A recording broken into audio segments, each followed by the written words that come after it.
สมุนไพรสมอพิเภกจ้าหรือบ้านเฮาเอิ้นบักแหนจ้ะพี่น้องบ่จ้าโอ้มากคนเป็นแบบนี้บ่จ้าอันนี้คือมักแหนจ้าสรรพคุณมีอย่างแน่ตัวเสน่ห์อันนี้สมอพิเภกไส้ส่วนมากของเพิ่นนี่พี่น้องนี่มากของเพิ่นอยู่ใต้ดินนี่เอาไปต้มอยู่ต้มกินเด้อเพิ่นจะไปบรรเทาอาการพวกหอบพวกหืดเด้อผลของเพิ่นนี่ลำต้นของเพิ่นนะใบเด้ใบจะเป็นลักษณะนี้เด้อ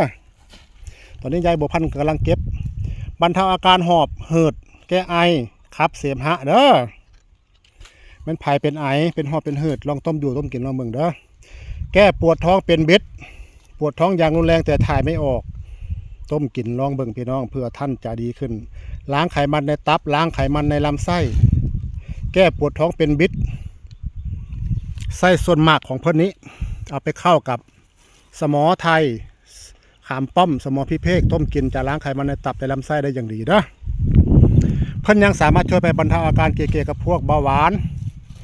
และความดันต้มกินลองเบิ่งเด้อพี่น้องเด้อพวกดีซ่านตาเหลืองตัวเหลืองมักสมอพิเภกนี่สามารถช่วยได้เด้อพี่น้องเด้อให้เป็นดีซ่านตัวเหลืองตาเหลือง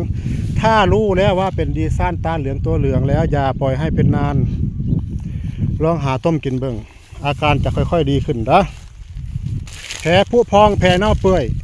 สายส่วนเปลือกนี่นะถากแล้วไปต้มแล้วไปล้างแผลผู้พองแผลเน่าเปื่อยของท่านจะบรรเทาเบาบางหรือดีขึ้นหรือหายเด้อนี่คือสมอพิเภกสมุนไพรไทย